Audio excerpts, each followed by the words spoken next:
जय हिंद प्यारे साथियों। तो कैसे हैं आप सभी, और आप सभी भाइयों को आपके अपने परिवार कौशल क्लासेस 47 पे तहे दिल से स्वागत है।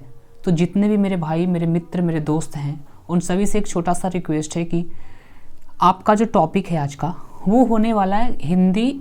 देखिए, जो टॉपिक का नाम है ना आपका, वो होने वाला है वर्णमाला, जिसको हम लोग वर्ण यानी वर्णमाला के नाम से जानते हैं। तो चलिए इन सब चीज़ों को मैं बारी बारी से आप सभी भाइयों को बतलाता हूँ। तो सबसे पहला आपका टॉपिक ये होने वाला है कि सर वर्ण क्या होता है। तो वर्ण उस मूल ध्वनि को कहते हैं जिसका खंड या टुकड़ा नहीं किया जा सकता है। ठीक है, वर्ण उस मूल ध्वनि को कहा जाता है जिसका खंड या टुकड़ा नहीं किया जा सकता है। जो कि एग्जाम्पल आपके सामने दे रखे बाबू, और बोलता है जैसे एग्जाम्पल में आ, ई, उ, आधा च, आधा क और आधा ख, ये सब जो है वो वर्ण है। इन सब को हम लोग खंड या टुकड़ा कभी भी नहीं कर सकते हैं। कर सकते हैं जी, बिल्कुल नहीं कर सकते। नहीं तो एग्जाम्पल के तौर पे आप देख सकते हो किस प्रकार से। जैसे मानते हैं, यहाँ पे फोकस कीजिएगा, ठीक है। जैसे मानती है कि यहाँ पे क लिखा हुआ है। क्या लिखा हुआ है बाबू? क लिखा हुआ है। अब जैसे ही हम लोग क को बोलते हैं, जो क होता है ना, वो क के साथ साथ अ का भी लेता है वो। तो जैसे क प्लस आ, ये जब मिलेगा तब आपका जाकर के क्या बनता है? का बनता है। ठीक है, लेकिन पहला ही से कौन सा दे रखा है? आधा का और आ, तो इसको कभी भी हम लोग खंड या टुकड़ा नहीं कर सकते हैं। क्लियर? उसके जस्ट आगे आपका पॉइंट आपका होता है कि सर एक और एक और भाषा में आप समझ सकते हो कि भाषा की सबसे छोटी इकाई को, भाषा की सबसे छोटी इकाई जो होती है ना, उसको खंड नहीं किया जा सकता। उसी को हम लोग क्या कहते हैं? वर्ण कहते हैं। हिंदी में कुल वर्णों की संख्या जो होती है वो 52 होती है। कितनी होती है मेरे दोस्त? वो जो होती है कुल कितनी होती है? तो 52, 52। ये क्वेश्चन बहुत ही ज़्यादा इम्पॉर्टेंट है। पूछता है क्वेश्चन कि हिंदी में कुल वर्णों की कुल संख्या कितनी होती है, तो याद रखिएगा 52 is the right answer of this question. ठीक है, उसके बाद आपका टॉपिक का नाम है वर्णमाला। क्या नाम है मेरे भाई? वर्णमाला। आखिर वर्णमाला क्या होता है? तो होता तो है बहुत ही, तो देखिए समझिएगा चीज़ों को क्या होता है जो। तो वर्णों के समूह को वर्णमाला कहते हैं। वर्णों के समूह को क्या कहते हैं? वर्णमाला कहते हैं। और प्रत्येक भाषा की अपनी वर्णमाला होती है। कैसे? हिंदी में जैसे आ ई वाला पूरा होता है, क ख ग वाला हो जाएगा, और अंग्रेजी में होता है मेरे भाई ABCD। ठीक है, तो लेकिन इनके आधार पर इनके दो भागों में डिवाइड किया गया है, जो कि यहाँ पे बताया गया है कि वर्ण के भेद। तो वर्ण के मुख्यतः दो भेद होते हैं। आखिर पहला कौन सा होता है? तो पहला आपका होता है स्वर वर्ण, और दूसरा का नाम आपका है व्यंजन। क्या नाम है मेरे भाई दूसरा का? तो दूसरा का नाम है व्यंजन, जिसको इंग्लिश में हम लोग कॉन्सोनेंट के नाम से जानते हैं। किस चीज़ के नाम से जानते हैं मेरे भाई? तो कॉन्सोनेंट के नाम से जानते हैं। चलिए, तो आज का टॉपिक है स्वर। अब होता है क्या स्वर सर? तो ये जो टॉपिक है आपका बहुत ही ज़्यादा इम्पॉर्टेंट है, चूँकि हर एग्ज़ाम में मैक्सिमम 2 से 3 नंबर का पूछता है। तो आइएगा समझते हैं चीज़ों को। बोलता है स्वर वे वर्ण जिनके उच्चारण में किसी अन्य वर्ण की सहायता ली जाती है, उसी को हम लोग क्या कहते हैं? स्वर कहते हैं। ध्यान से देखिएगा चीज़ों को। बोल रहा है ना कि वे वर्ण जिनकी उच्चारण में किसी अन्य वर्ण की सहायता की आवश्यकता नहीं होती, उन्हें हम लोग क्या कहते हैं? स्वर वर्ण कहते हैं। माफ़ कीजिएगा, थोड़ा सा गलती बोल दिए थे, ठीक है। लेकिन अगला पॉइंट में बोलता है ना कि इसके उच्चारण में कंठ, तालु का उपयोग होता है, जीभ होठ का नहीं होता है। यानी कि इसका जो अंडरलाइन किया गया उसका उपयोग होता है, लेकिन इसमें जीभ होठ का उपयोग नहीं होता है। एक और क्वेश्चन घुमा करके एग्जाम में कैसे पूछ सकता है? ध्यान से मेरी बातों को ना आप सभी गौर फरमाइएगा, और बहुत ही इंपॉर्टेंट बनता है क्वेश्चन यहाँ से कि हिंदी वर्णमाला के अनुसार कितने स्वर हैं? तो हिंदी वर्णमाला के अनुसार ना आपका कुल 16 स्वर होते हैं। कितना होते हैं मेरे भाई? कुल आपका 16 स्वर होते हैं। लेकिन होता कौन कौन सा है? तो मेरे भाई देखो, पहले आपको दिखाई दे रहा होगा आ, ई, उ, ए, ओ, औ, अन, अ, री, ये सब जो 4 दिखाई पड़ रहा है, ये सबके सब जो आपका है वो स्वर के भेद है। यानी कि कितने स्वर होते हैं? 16 स्वर होते हैं हिंदी वर्णमाला के अनुसार। लेकिन अगर आपसे डायरेक्ट पूछता है कि स्वरों की कुल संख्या कितनी होती है, अगर डायरेक्ट आपसे पूछेगा कि भैया स्वरों की कुल संख्या कितनी होती है, तो बस आंख मूंदना है और केवल 11 लगा दीजिएगा। कितना लगा देना है मेरे भाई? 11 इसका बिल्कुल ही कड़क आंसर हो जाएगा। उसके जस्ट अगला पॉइंट में आता है कि आपका क्या है पॉइंट, कि स्वर के 2 भेद होते हैं। स्वर के कितने भेद होते हैं? 2 भेद होते हैं, जो कि पहला का नाम आपका है मूल स्वर और दूसरा का नाम है आपका संयुक्त स्वर। स्वर के कितने भेद होते हैं? तो स्वर के कुल 2 भेद होते हैं। पहला आपका मूल स्वर दिखाई पड़ रहा होगा, यहाँ पे देखो मेरे भाई, मूल स्वर, और दूसरा का नाम आपका है संयुक्त स्वर। आखिर मूल स्वर के अंतर्गत कौन कौन से आते हैं? तो चलिए उन सब चीज़ों को मैं बारी बारी से देखते हूँ।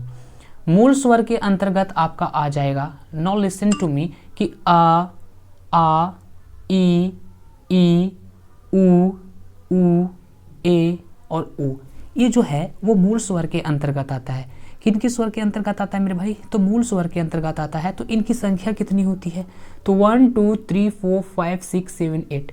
क्वेश्चन अगर पूछता है कि मूल स्वरों की कुल संख्या कितनी होती है, तो मूल स्वरों की कुल संख्या ना 8 होती है। मूल स्वरों की कुल संख्या कितनी होती है? 8 होती है। उसके जस्ट आगे आपका दिखाई पड़ रहा होगा कि संयुक्त स्वर तो भी है सर। तो संयुक्त स्वर की कुल संख्या कितनी होती है? तो संयुक्त स्वर की ना बाबू कुल संख्या ना आपकी 2 होती है। कितनी होती है मेरे भाई? 2 होती है। कौन कौन से होती है? तो एक बार आप फोकस कर लीजिएगा कि कौन कौन से होते हैं जो, और देखो कौन कौन से होते हैं। देखिए यहाँ पे ए लिखा हुआ है और यहाँ पे ओ लिखा हुआ है। यही 2 जो है वो संयुक्त स्वर के अंतर्गत आते हैं। What why? क्योंकि आप सभी को पता है कि जो ए है ना वो आ प्लस ए से मिलकर के बना हुआ है। किस किस से मिलकर के बना हुआ है? आ प्लस ए से मिलकर के बना हुआ है, और ये दोनों को आपस में से जोड़ेंगे तो ए निकल करके आएगा। और ओ जो है वो आ प्लस ओ से मिलकर करके बना हुआ है, तो ये इसका ओ हो जाएगा। ऑब्वियसली सी बात है। आशा करते हैं चीज़ें पसंद आ रही होगी। अगर आप चैनल पे नए हैं तो प्लीज़ एक सब्सक्राइब करके अपने दोस्तों के पास शेयर जरूर कीजिएगा। हाँ, बेल आइकन प्रेस करना बिल्कुल मत भूलिएगा।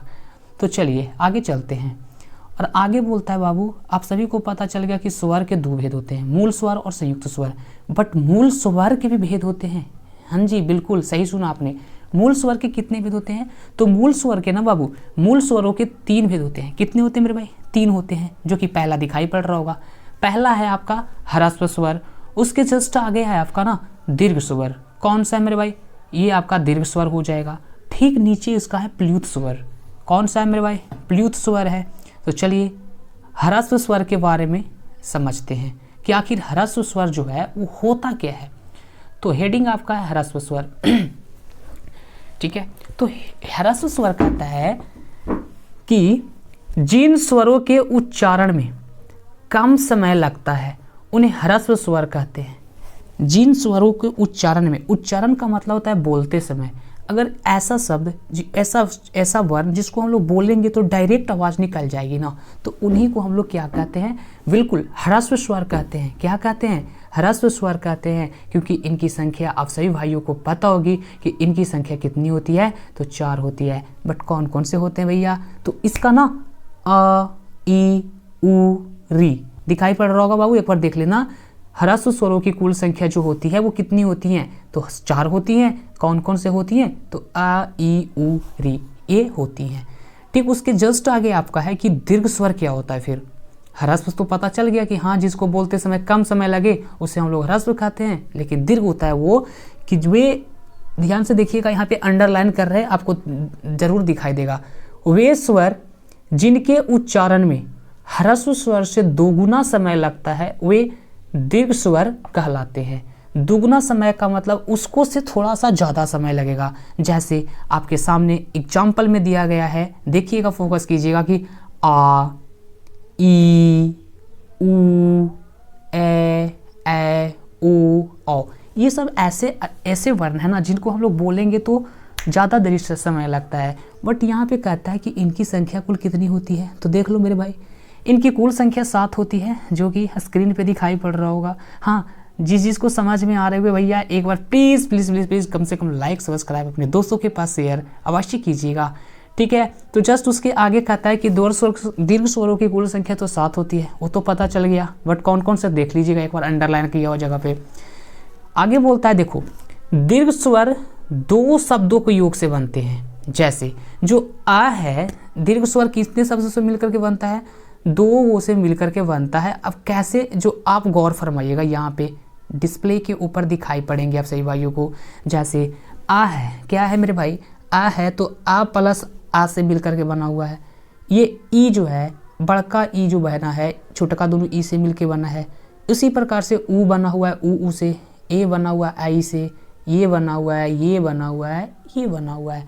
ठीक है, तो जस्ट आगे चलते हैं और देखते हैं कि आखिर प्लूत स्वर क्या होता है। ये तो दिखाई पड़ रहा होगा, इतना बड़ा है ना। तो इसको कहते हैं हम लोग प्लूत स्वर।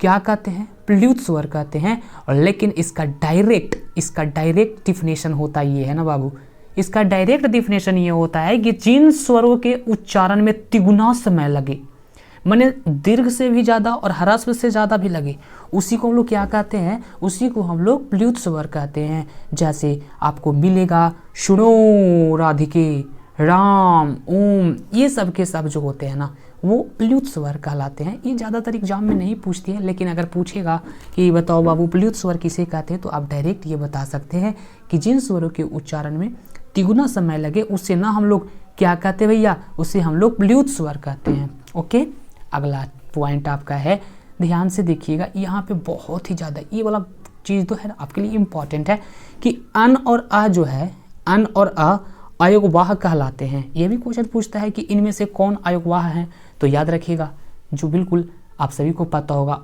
अन और क्या, आह, अन और आह जो है वो अयोगवाह कहलाते हैं।